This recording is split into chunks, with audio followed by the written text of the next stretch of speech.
So we're a few days from Chanukah. On Sunday night we start Chanukah.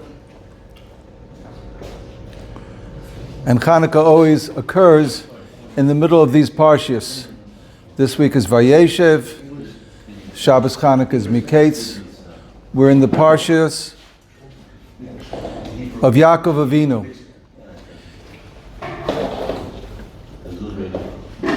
Yaakov Avinu is be'emes, is really he's the beginning of Klal Yisrael. Everything that happened to him happened to Klal Yisrael.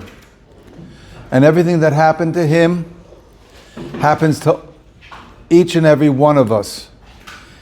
He's the paradigm. He went through a difficult life, and his lessons for all of us. We have in Parshas Vayetze, you have Yaakov Avinu. He was a simple yeshiva bacher, sitting and learning, minding his own business.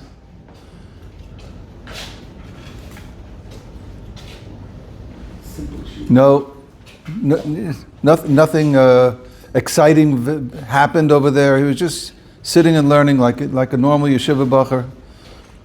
And all of a sudden, he's on the run. He stole the brachas. According to the Nevuah, his mother, Rivka, was a Neviah, and she said, you have to steal the brachas. He said, but I'm not a Ganef. This is the Nevuah. I take responsibility. So he went in, he stole the brachas. Esav found out, and Esav is out to get him. Esav is out to kill him, and his mother tells him, you got to run. So he runs. And it already, at the beginning, he had the fright of his life. Eliphaz, the son of Esav, came to kill him. And he negotiated with Eliphaz that he wouldn't kill him. He would just make him take everything he had. An extraordinary amount of money that he brought for an adunya, in order to get married, like Eliezer Eved Avram had money and had presents, so he also had money and presents. And he says, take everything, leave me an ani. Ani nechshav k'meis. An ani is considered like a mace, and therefore you'll be yotzi the command of your father, Esav, to kill me. You made me into a mace. So that's what he did, and he went to Lavan's house with nothing. So here he is. He went to Lavan's house with nothing. On the way to Lavan's house, he slept. We know the famous Maisa with the sulam, the ladder. And this is how his career started. His career started with the ladder. And he sees Malachei Hashem, Olam v'Yardim bo, and there are many, many midrashim of what is this ladder, what are these malachim. And according to one medrash, these malachim were the four diasporas, the four golios, all the troubles that Klal Yisrael is going to go through. They're going to have Mitzrayim and Bovel and Poras and Edom and the Yevonim and Edom.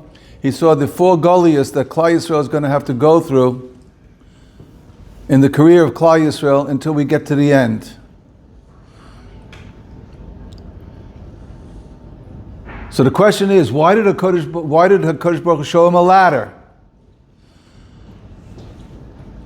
What's the symbolism? What's the significance of showing a ladder to Yaakov Avinu?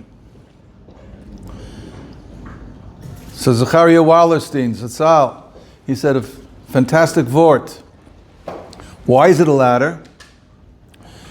Because the ladder is the only thing that you can go up or go down, and you have to look up. That's a ladder. If you go down a road, on a hill, go down a road, you look down. You go down a ramp, you look down. When you go down the steps, you look down. When you go up a ramp, you look up. When you go up, steps, you look up. By a ladder, when you go up a ladder, you look up. And when you go down a ladder, you also look up. If you turn around, you're going to fall off the ladder.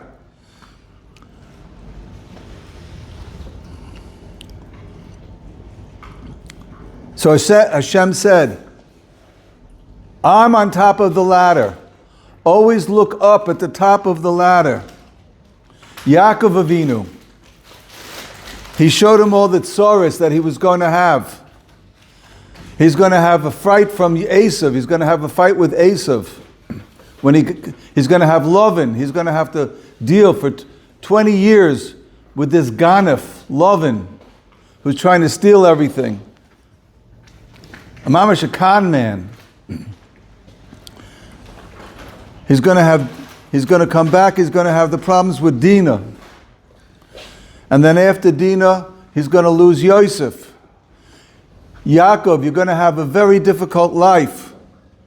Sometimes you're going up, and sometimes you're going down. But even when you're going down, don't forget, look up. HaKadosh Baruch Hu, I'm at the top of the ladder. V'Hashem nitzav alav. And that's the paradigm. That's the lesson. That life for us, Yaakov is the paradigm for life for each and every one of us and for Klal Yisrael in general. You're going up, you're going down. Keep on looking up, and HaKadosh Baruch Hu is the top of the ladder. Just keep on, no matter what you're going through in life, keep on looking up. And if you look at what happened to Yaakov Avinu, he had terrible tzoros, as I just mentioned. He had the tzoros with Lavan. He had the tzoros with Esav when in the beginning of this week's parsha, the beginning of Vayeshev, and he had to placate Esav. And then he finally gets back into Eretz Yisrael after being 20 years in Golis. Finally, he's in Eretz Yisrael, and he buys a house. He buys a wife passed away. His wife passed away. He lost Rachel. And he had the Maisa with Dinah. He didn't have a minute of peace. Finally, finally things calm down. He's in Eretz Yisrael. Like we were talking about being in Eretz Yisrael. It's a mitzvah to be in Eretz Yisrael. Finally, he got back to Eretz Yisrael. And what happens?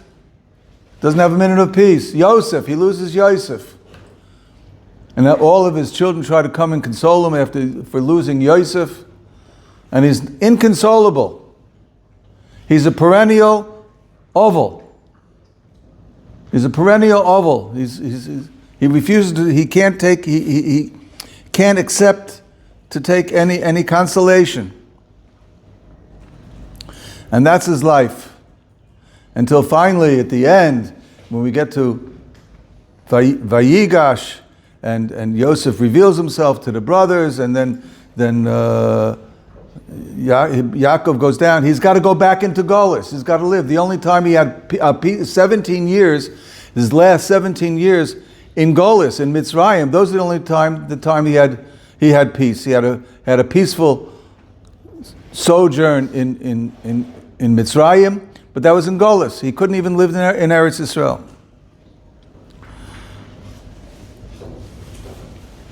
During the episode with Yosef in Parshas Miketz, the brothers came back. His sons came back from trying to. They were running out of food, and they went to Egypt to try to buy food. And they were attacked. They were accused of being spies. And Yosef took Shimon as a hostage, as a hostage, to make sure that they come back. And they went back. And then now he wanted Binyamin. He says, if you want me to release Shimon, you have to send Binyamin back. Then I'll know you're not spies. And Yaakov didn't want to send Binyamin because it was the only remaining son of his dear wife Rachel. And he says, Lama hareisam li. He cried out, why did you do this evil to me? We can understand. He was being tormented. Lama haresim li. Says the Medrash, Mi'olam lo amar Yaakov Avinu davar shel batoli. He never said an idle statement, except here. It's an idle statement. Hashem is doing bad? Lam haresim li. Kadosh Baruch Hu said, you call that bad? Here I am. I'm being Isaac to make your son the king of Mitzrayim. And you say, Lama haresim li.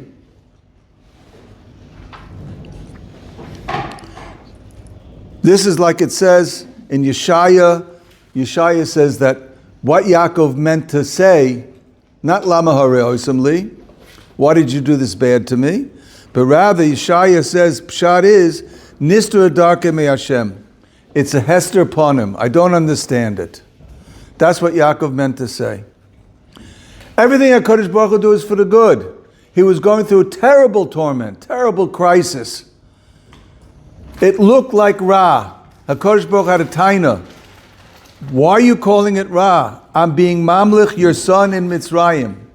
Something good is happening. We have the whole episode. We have from Parshas Vayishlach into the Parsha of Vayigash.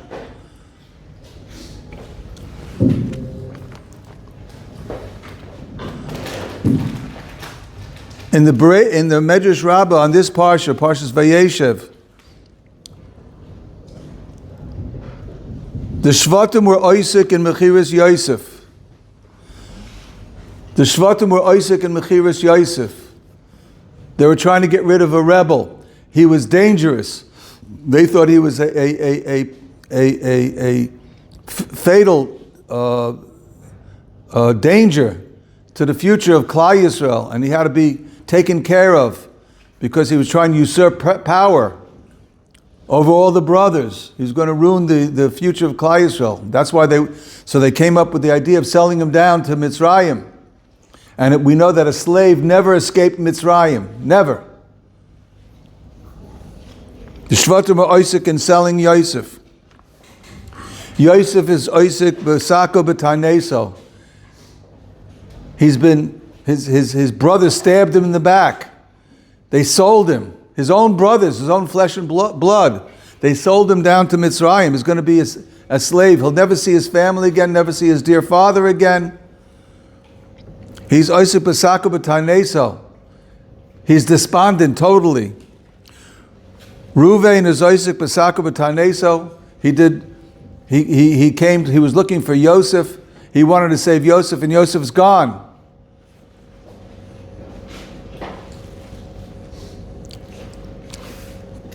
Yehuda, we have an interlude. We have a break. In all the whole episode of Yosef, we have a break with the whole Maisa with Yehuda. Yehuda had a hard life. He got married. He had 2 sons. Both sons died. Tried to do Yibum.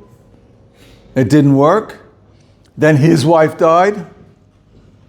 And then he had the Maisa with Tamar.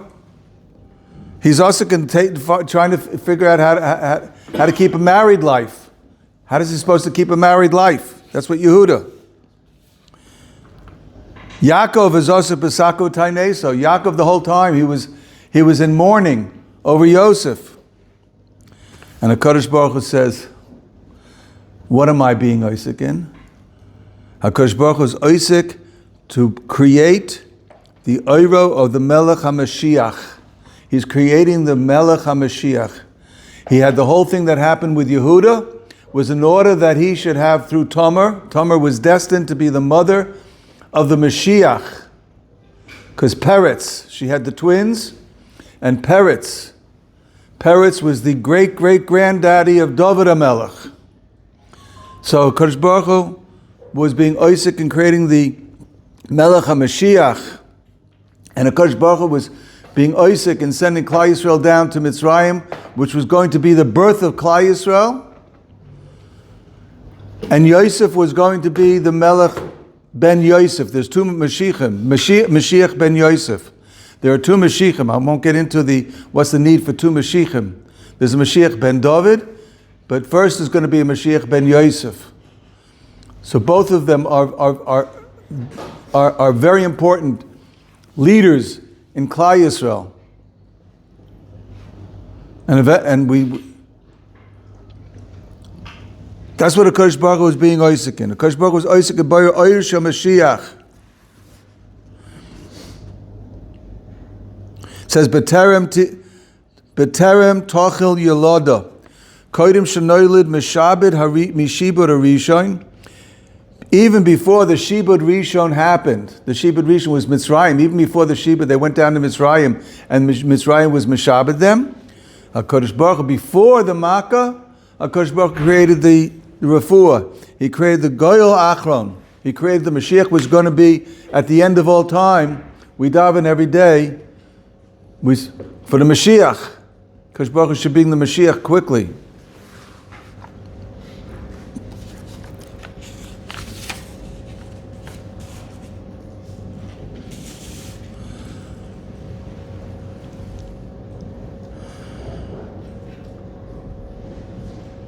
Reb Chaim Shmulevitz, in this week's Parsha, I think I may have said this shmooze before, but I'll say it again. It's a very important Reb Chaim in Sichos Musa. Reb Chaim Shmulevitz, the Rosh Hashiva of the Mir, Zatzal.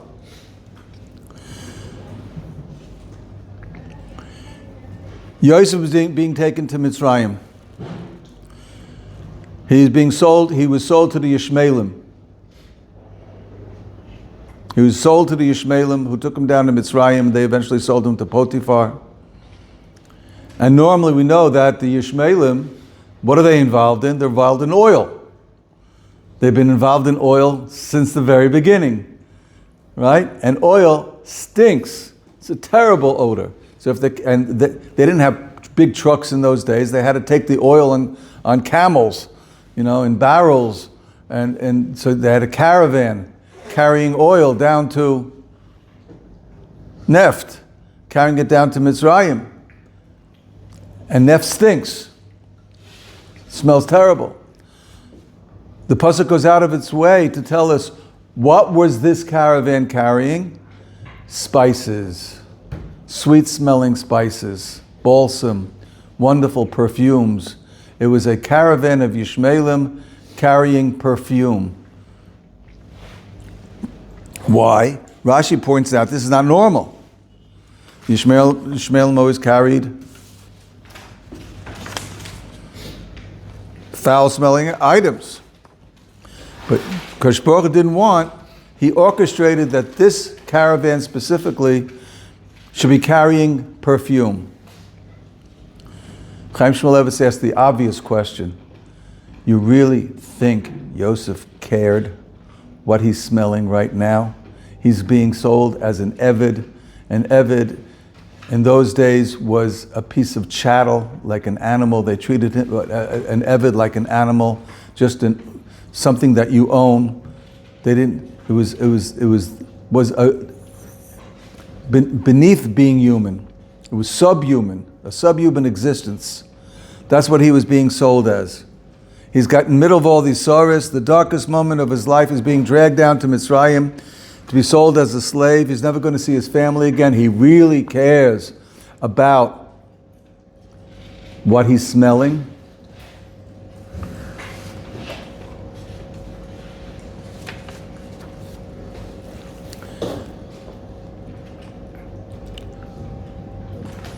I'll come back to that question.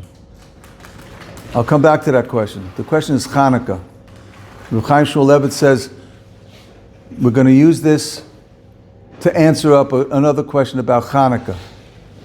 We know that Chanukah is the last yontif in the history of Klal Yisrael when the Chazal instituted the yontif.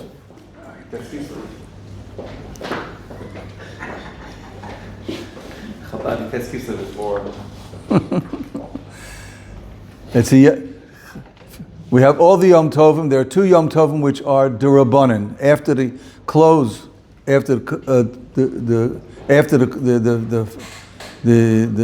Chumash. Only the Yom Tovim which are mentioned in the Chumash are the real Yom Tovim. And then we have no other Yom Tovim. The whole Bayis Rishon, we have no Yom Tovim being instituted until we get to the Chorban Bayis Rishon. And then we have the Maisa with Haman and Mordechai and Esther. And the Chazal instituted the Yontif of Purim. That's a Purim, that's a Yontif D'Rabbanan. 200 years later, or some 200, maybe more than 200 years later, in Bayis Sheni, we had the fight with the Greeks. The Greeks tried to take over. They tried to make tzoros for Klal Yisrael, to outlaw the ability for Yidden to do mitzvahs. They wanted to stop Yidden from doing mitzvahs. They made all sorts of gezeres. They were taking over. And the Chashmonoyim made a rebellion, and they won. And Chazal made a Yontif, Chanukah. Purim, at least they still had Nevi'im. So Purim is got a little bit of authenticity to it. It's got Nevi'im. There were Nevi'im at the time of the Maisa with Purim, and they helped institute the mitzvah of the Yontif of Purim. But by Chanukah, there were no more Nevi'im. It was just Chazal instituted it. And yet it is such a big mitzvah. Ner mitzvah, it's a tremendous mitzvah. The Rambam in Hilchas Chanukah says, mitzvahs ner Chanukah, and we light ner Chanukah. He says, our chavivin hi me'od. Lighting ner Chanukah is chavivin hi me'od. The mitzvah of Chanukah is extremely dear and precious. Nowhere does the Rambam say such a thing, not by anything else. It doesn't say that by Purim, not by Sukkah, not by Lulav. Lulav is a wonderful thing. Matzah is a wonderful thing. He doesn't say that. He says, Ner Chanukah is Chaviva Himiod. We don't find that statement by any other mitzvah. Not only that, but the Gemara in Shabbos says, Hanizr b'ner yihi Eloi, he'll be zoicha tabonim talmidei chachamim. The Gemara asks the questions, which ner are you talking about? It's talking about the ner Shabbos and ner Chanukah. Ner Shabbos and ner Chanukah. Ki ner mitzvah v'toira or. Because ner is a mitzvah, and that leads to Torah or. So a person is nizar in neiros, ner Shabbos and ner Chanukah. He'll be zoicha to Talmidei Chachamim, children who are Talmidei Chachamim. So I understand Shabbos. Maisa Bereshis. That's the whole Yesod of Mun in the Rebbeinu Shalom, that he created the world. He's the master of the universe. All of Yiddishkeit is built on that. Anochi Hashem Elokecha. But Ner Chanukah, what's so great about Ner Chanukah? Ner Chanukah, the real miracle that we celebrate is the victory, the military victory. A band of Yeshivalite, they were Yeshiva boys. That's all they were. They were Kohanim. They didn't know anything about battles. They knew about, you learned, we're doing Zvachim in Daf Yomi. We're doing Zvachim. They're learning Zvachim and Menachos, right? They're learning all the difficult halachas of all the Karbanis and how to run a Beis HaMikdash. That's what they were. They weren't military people. And yet they banded together. They saw the necessity of the Shah. They banded together and they created a ragtag army, and they defeated the biggest army of that era, the Greek army. They defeated them and kicked them out of Yerushalayim, kicked them out of the Beis Medrash, the Beis HaMikdash. They kicked them out of the Beis HaMikdash. They made a new Chanukah HaMizbeach. They reinstituted the Avodas Beis HaMikdash, the Avodas HaKorbanos, And that was the victory, that we now got a little bit of independence back. It wasn't a total victory because we still always had trouble from the Greeks and from the Greek influence and the Greek, there was the social problems of the people who were influenced by the Greek chokhmah, the wisdom of the Greeks. But anyway, at least we got our independence back. That was the victory. Why? That's what the main celebration that we should have.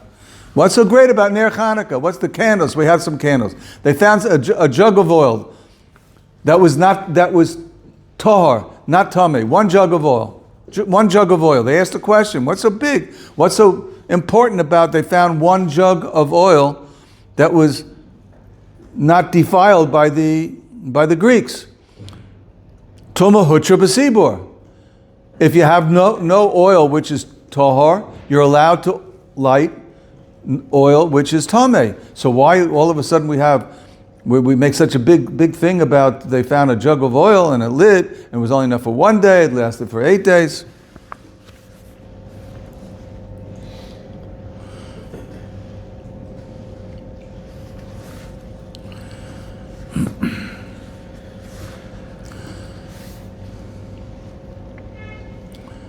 Chanukah is being the last of the Yom Tovim. It's not just the last of the Yom Tovim. It may be the most widely celebrated Yom Tov. Everybody celebrates Yom Tov of Chanukah. Everybody has a Chanukah party.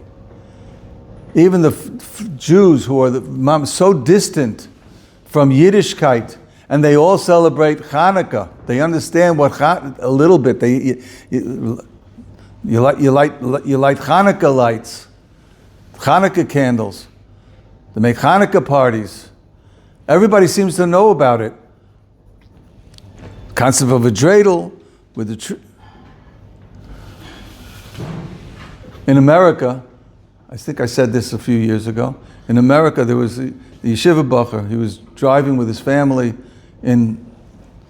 out in the sticks, in the suburbs where it's non-religious, not a very Jewish neighborhood, and you see all the electric menorahs in the window. All the electric menorahs in the window. So he says, look at all these people, they're electric candles. You're not yotze with electric candles. I'm not getting involved whether you are yotze with electric candles or not yotze with electric candles. Some people say you are yotze with the old electric candle. The luminescence it's got a filament.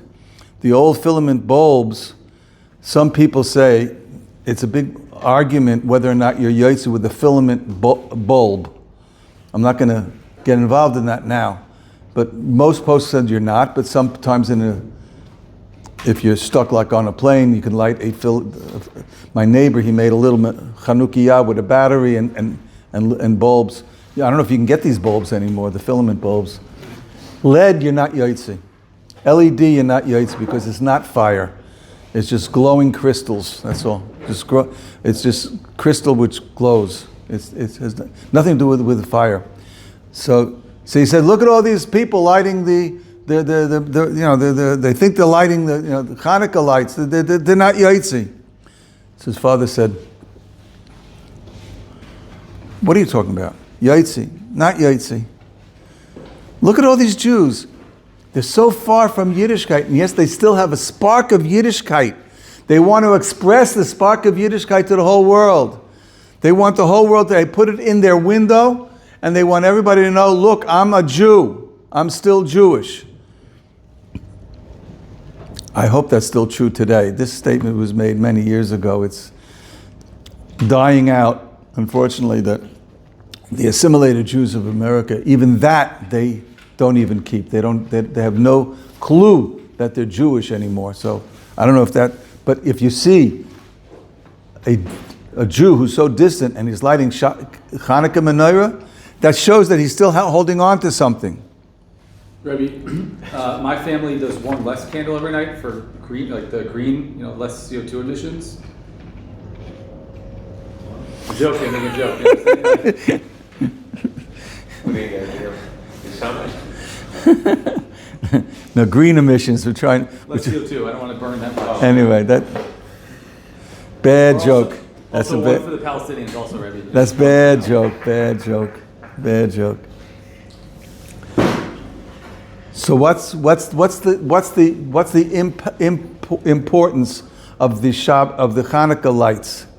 What's the importance of the Chanukah lights? And what does it have to do with Yosef smelling the perfume? So there's a Rav in Woodmere, New York, Moshe Weinberger. Eish Kodesh, yeah. So he once said over that his father shared with him how he went to Mauthausen. Mauthausen was a Nazi slave labor camp.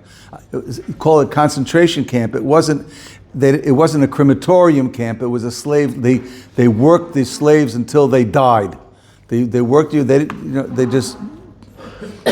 was a terrible camp. So many people died.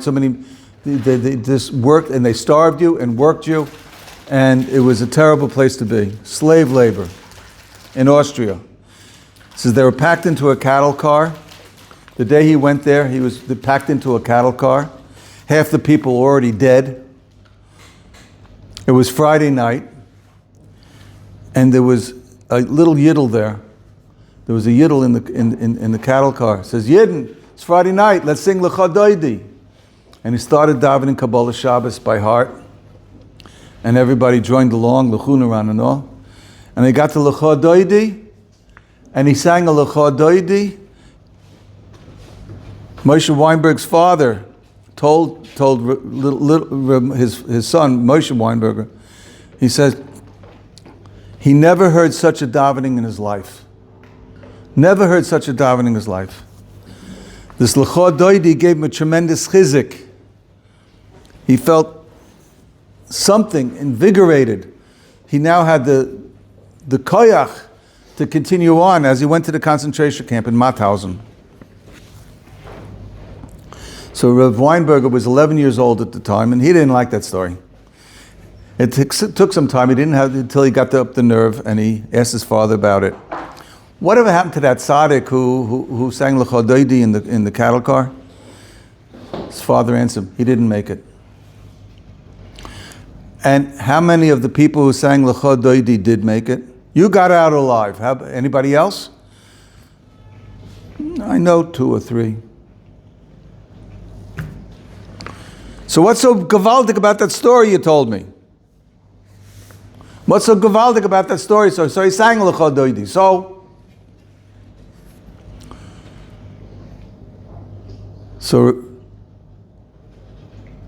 Rav Weinberg said he had the same kasha that Chaim Shmulevitz had about the smell of some perfume. What does he care about the perfume? What does he care about L'cha Doidi? He's going to be taken to a concentration camp. His father didn't explain. 2 years later, came time for his bar mitzvah. It's a month before the bar mitzvah. The minhag is a month before the bar mitzvah. You start putting on tefillin. So they went to in those days you went to Williamsburg. You bought beautiful tefillin in Williamsburg. Today you can import them from Eretz Yisrael. I don't know what they do now in America. I assume they import them from Eretz Yisrael. I'm just guessing. But in those days you went to Williamsburg, and in Williamsburg that's where you had the beautiful tefillin. And he was all ready to put them on, and he wanted to put them on and go to shul. His father said, before you put them on, I want you to come with me. He went into his room, took Moshe into his room. Father took out his tefillin. First you put on my tefillin. Why should I put on your tefillin? You're a righty, I'm a lefty. So, doesn't make any difference. You're not bar mitzvah yet. Just put on my tefillin. Okay. So he put on his father's tefillin.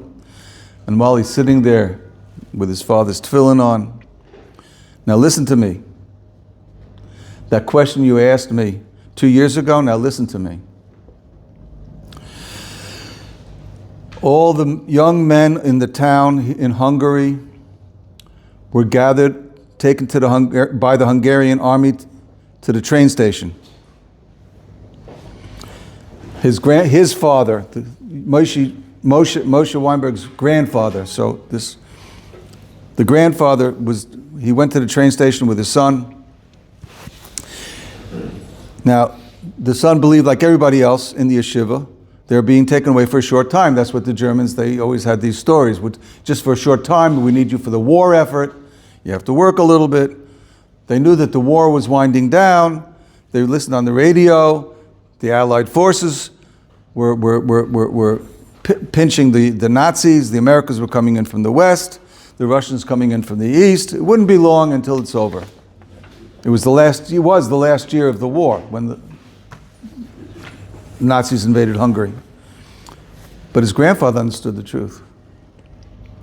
He said goodbye to his son, and he told him, we'll meet again in Jeneveld, in the next world. What are you talking about? No, why are you saying the war's finishing up? We'll see each other soon. It's not true. We're all going to be taken away. He saw what was happening. We're all going to be taken away. We are all going to be killed. But make sure, take your tefillin, put on your tefillin every day. If you put on your tefillin every day, then you'll see that Hashem will take care of you, and after 120 we'll be reunited and we'll see each other again.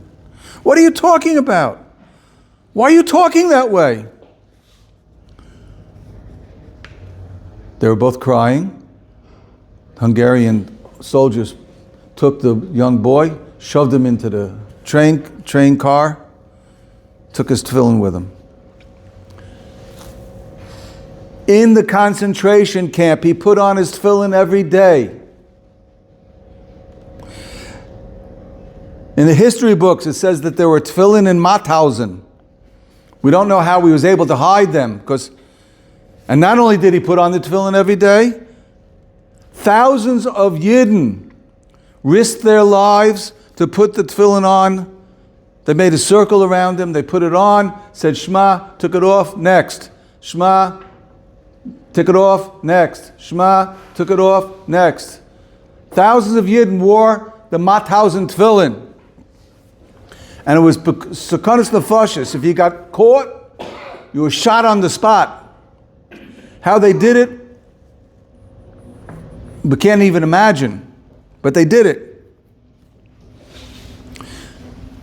There was a fellow who heard about the Mauthausen tefillin and heard that it was in the Weinberg family.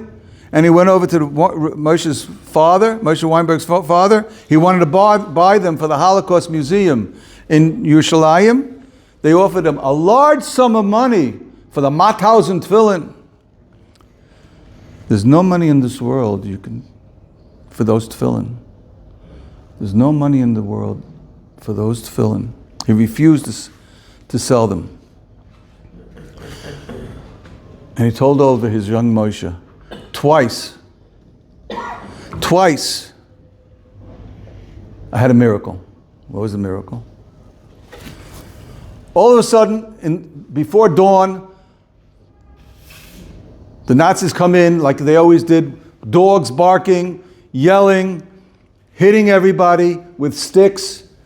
Arois, arois, everybody out. They were just everybody out of the barracks. They just gotten to sleep. Maybe they slept for 2-3 hours. I don't know. Arois, get out. They ordered everybody out of the barracks. It was early in the morning. They had just barely slept.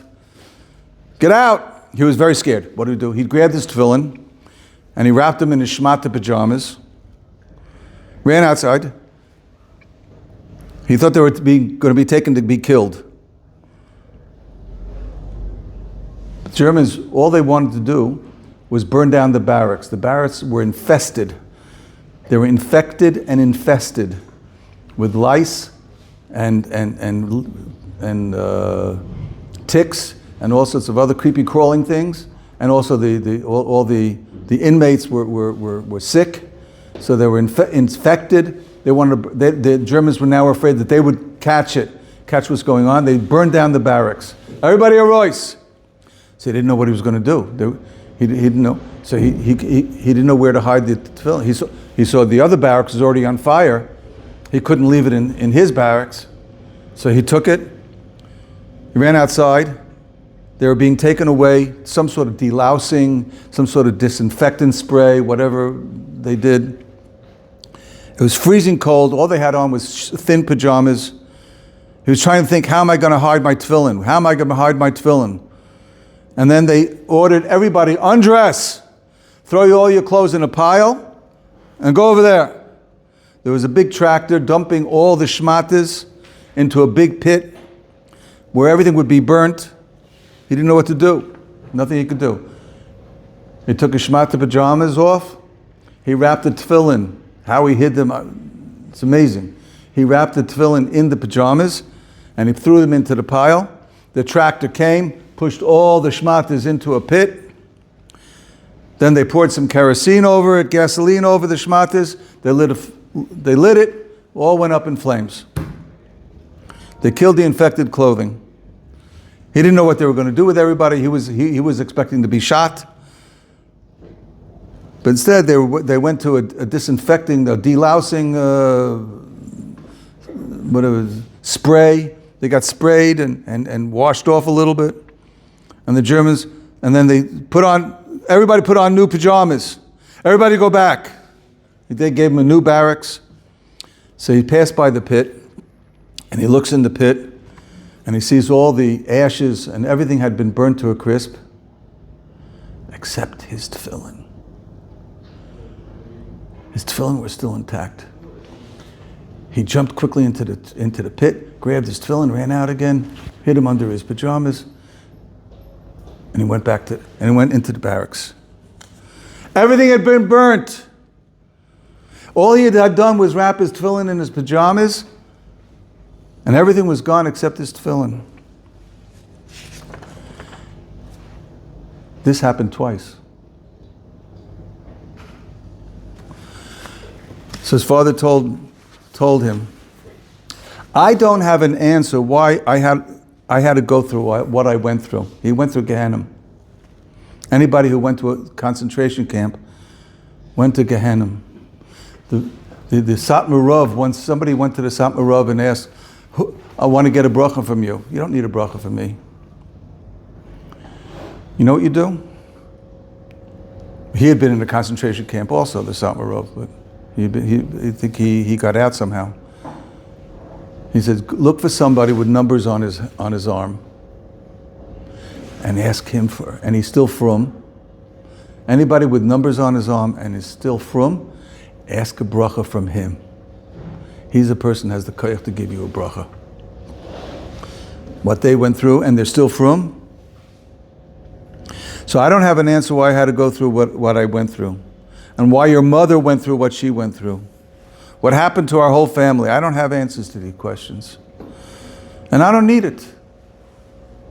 I don't need the answer. After 120, maybe a Kodesh Baruch Hu will explain it to you. Will explain it to us. But I can tell you this. I saw that Hashem was with me. When I saw the tefillin, I saw that Hashem was telling me, don't give up. Keep on pushing. Zok Rav Chaim Shmulevitz, this was the sign that Kodesh Baruch Hu sent to Yosef. You're not smelling neft. You're not smelling gasoline. You're not smelling oil. You're smelling perfume. This is my simon. It's a coincidence, just a coincidence that happened. And Yosef got the message. Hashem had not abandoned him. Why did he have to go through that whole ordeal of being in Mitzrayim, in the house of Potiphar, Ashes Potiphar, thrown into the jail? 12 years he was in jail. It was terrible. Jail. It wasn't like today's jail, with TV and and 3 square meals a day. It was a pit. Hashem had not advanced. Whatever the reason is that he had to go through it, it's another shmooze. Chas v'sholem, Hashem had not abandoned him. Hashem was with him. And Yosef understood this strange and out of the ordinary thing. He smelled the spices and realized this was his message. Now, the miracle that Hashem performed for Yosef was not necessary.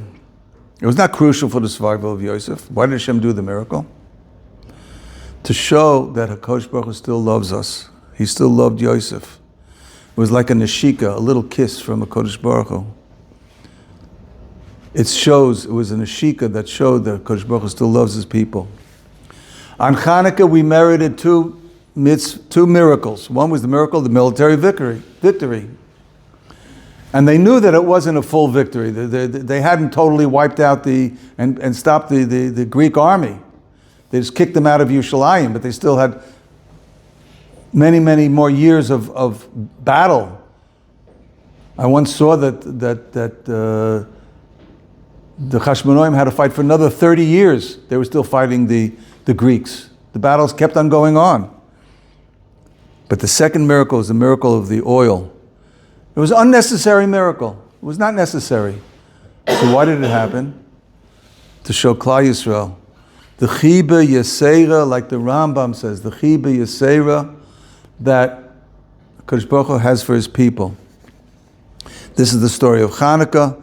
These are the parshas of Vayeshev and Miketz, Yosef, Yaakov, all this turmoil. And this is a portender. It's a portend of the history of Klal Yisrael. I don't know if it was last year or the year before, we sang Mauthausen. Look at Mauthausen. Why do we sing this? What does this got to do with Chanukah? What does Mauthausen have to do with Chanukah? It's not specifically about Chanukah, it's about a lot of things. It's got Purim in here, it's got Mitzrayim, Pesach in here. Why is Mauthausen? What's Mauthausen? Mauthausen. Yeah, everybody sings Mauthausen. It's international, universal. All the Yidden on Chanukah sing Mauthausen. We don't even know where it came from, when it started, in the Middle Ages sometime. We don't even know who composed this. But if it became a part of Chanukah, there's a reason it became part of Chanukah. If you look at Mauthausen, it starts off with, I'm going to give Tikon based Tefillah, Sham Todam Mizbeach. We're going to rebuild the Beis HaMikdash. Then we go to Ro Sova Nafshi, Mitzrayim, Shibud Malchus Eglo, that's Mitzrayim. Then it goes to Devir Kocha Aviana, Nogesh V'Higlani, the Chorban Bovel. The Babylonians came and they created the first Chorban Beis HaMikdash. Then we go Koros, Ros Komash, Barosh Bikesh Agogi, that's Maisa with Homin, Mordechai and Esther. Yevarim Nikbatsu Alai, the Maisa Chanukah. And then the end of Mauthausen, Chasoif Zora Katshecha Korev Keitz Yeshua. We daven. Nekoim Nikmas Damo V'Decha Miyuma Harishor. We're living underneath the Edom now. This is Golus Edom. It's also Golus Yishmael. There's two Golios going on now. For the four Golios, the four Malchios, this is Golus Edom, and there's a fifth Golus of Golus Yishmael. Chaim Vital talks about this. This is the final Golus. And we're davening, it should be over already. Orcha Lona Hashor, Ein Kes Limei Ra.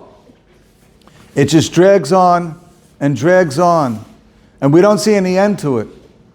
We don't see any tachlis in it. But we have to realize, just when you look back at history, HaKadosh Baruch Hu is saying, I'm creating the Mashiach. That's what he said. Why are you complaining about what's happening? I am orchestrating everything to create the Mashiach. If we realize something is happening, there's a very important Orach Chaim in this week's Parsha.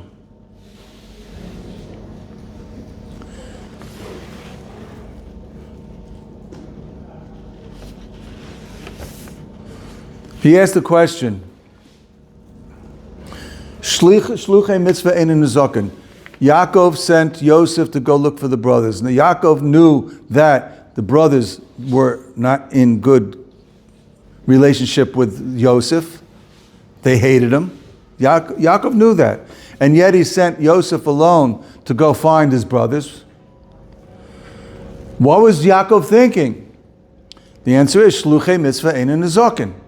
Since he's doing kibud of aim, kibud of, so shluchei mitzvah einin nezoken.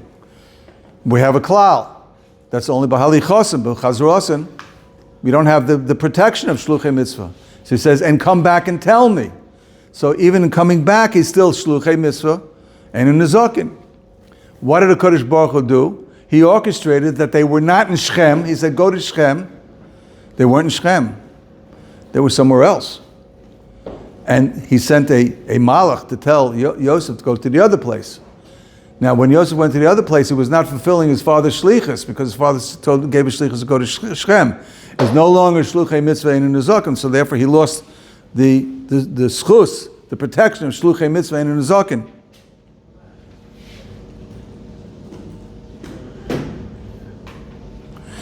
So the Orach Chaim asked the question, Vim Tomer, if you're going to ask the question, why did all this happen if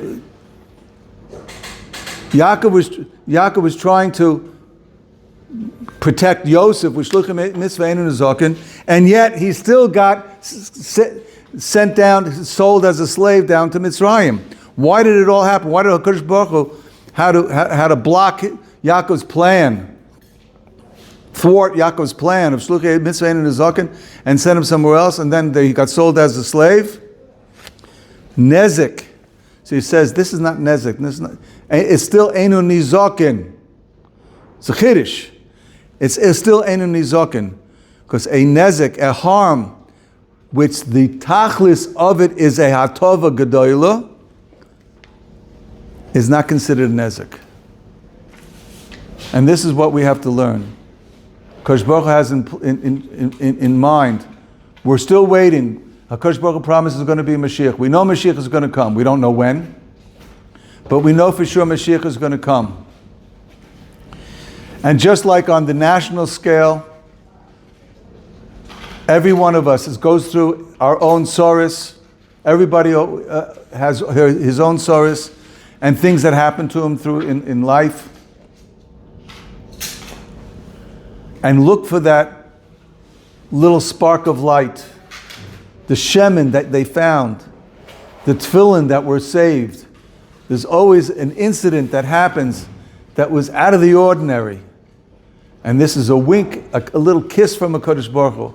I'm still with you. I'm still with you. Kodesh Baruch Hu loves us all, and He's bringing us to a tachlis. And Be'ez Hashem, we should all be zoicha to see the Mashiach coming very soon, and with Binyan Beis HaMikdash B'mheira B'meinu. Amen.